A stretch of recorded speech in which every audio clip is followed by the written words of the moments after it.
Salam merah putih dan salam satu Indonesia. Kita berjumpa lagi di dalam channel sudut pandang saya. Dan mungkin juga ini adalah sudut pandang Anda yang saya akan sampaikan untuk saudara-saudara, teman-teman, sahabat-sahabat sebangsa dan setanah air. Kita akan memulai perbincangan kita saat ini berkaitan dengan pidato Presiden Jokowi yang marah-marah. Kabarnya ini adalah sidang tertutup.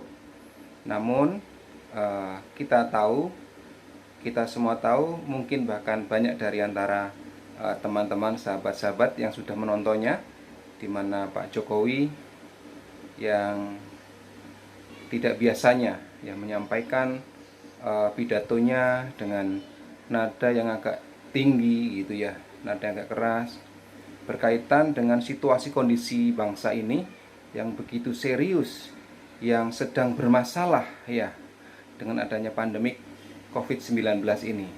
Tetapi kinerja dari beberapa menterinya itu tidak memuaskan, tidak seperti yang diharapkan oleh Pak Presiden Jokowi.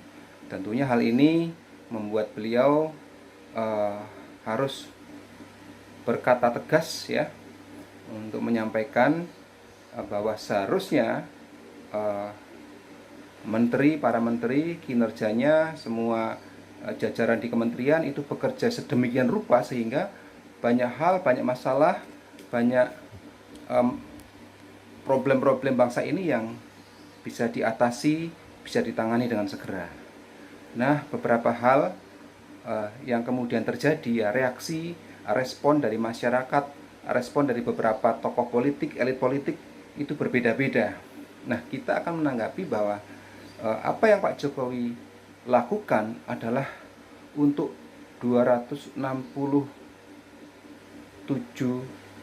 juta jiwa di Indonesia. Beliau memikirkan masyarakat, memikirkan kita semua, memikirkan Indonesia yang begitu besar, yang begitu banyak penduduknya, yang harus diperhatikan, yang harus dilayani dengan baik. Namun pada kenyataannya ada beberapa kementerian yang tidak melakukan itu. Itu pula yang mendasari akhirnya Pak Jokowi harus berkata demikian. Nah, ada beberapa hal yang menarik yang merupakan respon dari apa yang Pak Jokowi katakan. Ada beberapa tokoh yang bilang tidak berminat untuk jadi menteri, padahal belum ada yang menawari gitu kan. Jadi ada kemudian komentar ya dari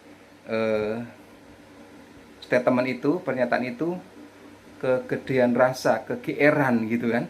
Jadi kemudian ada beberapa juga kementerian yang kita bisa lihat bahwa sebenarnya apa yang dilakukan oleh menteri, keputusan dan tindakannya itu sangat merugikan rakyat Indonesia, terutama rakyat kecil. Saya mau sebutkan saja misalnya Kementerian Kelautan ya. Jujur apa yang dilakukan oleh Ibu Menteri Susi pada waktu itu ya, pada zamannya itu luar biasa. Bagaimana beliau menjaga kedaulatan NKRI di wilayah laut ya. Para pencuri itu ditangkap. Tidak ada lagi berita ketika menterinya baru, pengganti dari Ibu Susi. Anda semua tahu, saya nggak perlu sebutkan namanya ya. Kemudian ada juga kebijakan-kebijakan Bu Susi yang kemudian dihapuskan sama sekali. Ambil contoh saja adalah diizinkannya ekspor benih lobster. Ini menyedihkan menurut saya, karena di daerah lain, di negara lain ya, sebut saja di Madagaskar, itu ada orang atau relawan yang mendampingi nelayan untuk membesarkan lobster, karena begitu lobster dipelihara sekitar 6-9 bulan sampai mungkin 1 tahun, nilainya itu berlipat kali ganda dan menguntungkan nelayan itu sendiri.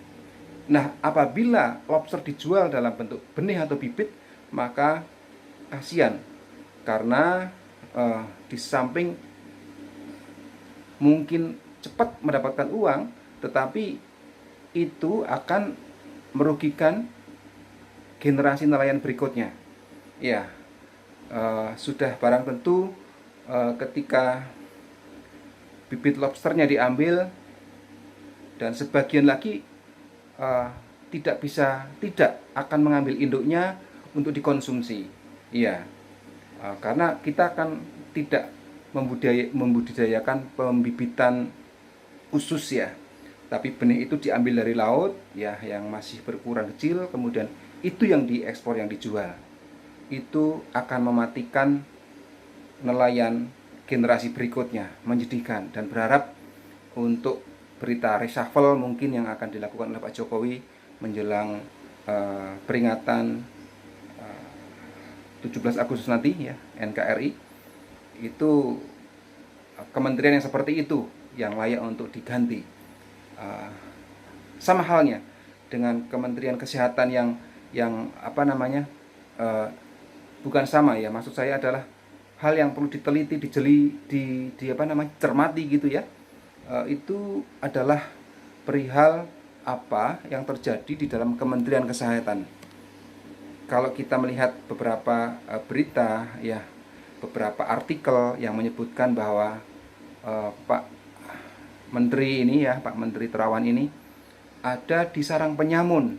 Nah, mungkin kita perlu mencermati apa yang dilakukan lembaga-lembaga kesehatan, lembaga kedokteran, apakah sudah sedemikian mendukung apa yang menjadi kebijakan Pak Jokowi atau kebijakan Pak Menteri. Namun ada berita juga, dan ternyata lembaga-lembaga kesehatan ya, seperti sebut saja ID dan segala macam, itu tidak sepenuhnya mendukung apa yang dilakukan oleh Pak Menteri Terawan ini. Nah, kalau kita melihat situasi, kondisi, dan juga beberapa hal yang kita bisa cermati, rumah sakit juga perlu pembenahan yang sedemikian rupa, karena ada banyak oknum, saya sebutkan banyak ya, karena ada ya, mungkin yang saya temukan ini adalah salah satu rumah sakit pemerintah di sebuah kota di Jawa Tengah. Ada pasien yang tertembak ya, tidak sengaja, ada peluru senapan angin yang bersarang di jempol tangannya. Ketika ia datang ke rumah sakit tersebut, ada prosedur yang sedemikian rupa yang tidak perlu sesungguhnya, karena disebutkan bahwa dia harus menginap dulu, rawat inap dan segala macam, dan tidak dilakukan tindakan sesegera mungkin untuk menyelamatkan pasien.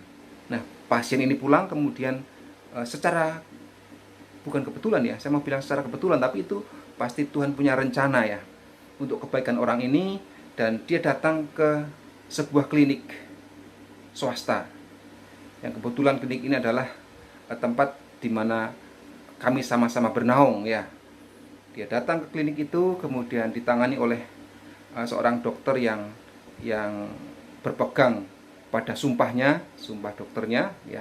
Kemudian dia melihat bahwa kondisinya bisa segera ditangani, dan ketika diadakan operasi kecil ya, berhasil diambil pelurunya, kemudian diobati, dia bisa pulang, tidak perlu menginap lagi. Dia bisa rawat jalan dan tinggal menunggu kesembuhannya. Ini yang terjadi, fakta-fakta di lapangan tentang kesehatan. Karena itu yang dibutuhkan di dalam kesehatan, Kementerian Kesehatan di Indonesia ini adalah Pak Terawan perlu memiliki orang-orang yang kuat, yang seide, yang sejalan dengan beliau. Kalau tidak, maka apa yang menjadi program-program kementerian tidak akan sampai di bawah. Nah, tentu saja beliau juga harus punya keberanian untuk memperbaiki, untuk merombak lembaga-lembaga kesehatan, lembaga kedokteran yang ada, yang menopang jalannya kementerian ini, sehingga semua program-program kementerian bisa berjalan dengan baik. Nah, ada banyak yang lain mungkin ya, perihal marahnya Pak Jokowi dan perihal reshuffle kabinet yang dikabarkan cukup santer di sosial media. Yang saya ingin ikut sampaikan adalah bahwa ada kementerian-kementerian yang perlu dipertahankan. Tentu ini berharap sekali ya Pak Jokowi mendapatkan bisikan, mendapatkan nasihat-nasihat dari orang di sekitarnya yang tepat ya, sehingga apa yang menjadi keputusan nanti adalah keputusan yang tepat, yang bermanfaat, yang turut bekerja bersama-sama bersinergi dengan Presiden untuk membangun bangsa Indonesia ini, mempertahankan kedaulatan negeri ini, ya terutama kedaulatan lautnya perlu dikembalikan lagi, dan terutama juga hal-hal yang lain yang mungkin berkaitan dengan Kementerian Pertanian yang kabarnya memproduksi kalung dan segala macam. Apakah itu perlu? Apakah itu utama? Apakah itu urgent masalahnya? Ya, jadi berharap sekali Pak Presiden Jokowi memiliki pertimbangan yang baik, yang terbaik untuk memimpin negeri ini, untuk memimpin Indonesia, sehingga Indonesia bisa terus maju, bersaing, dan itu semua juga akan menjadi jawaban bagi beberapa orang yang menjadi pembenci atau haters atau yang mencibir dengan kebijakan-kebijakan yang ada, dengan hasil-hasil yang ada. Nah, itu yang saya mau sampaikan, itu sudut pandang saya, dan berharap juga menjadi sudut pandang Anda. Terima kasih, salam merah putih, salam satu Indonesia. God bless you.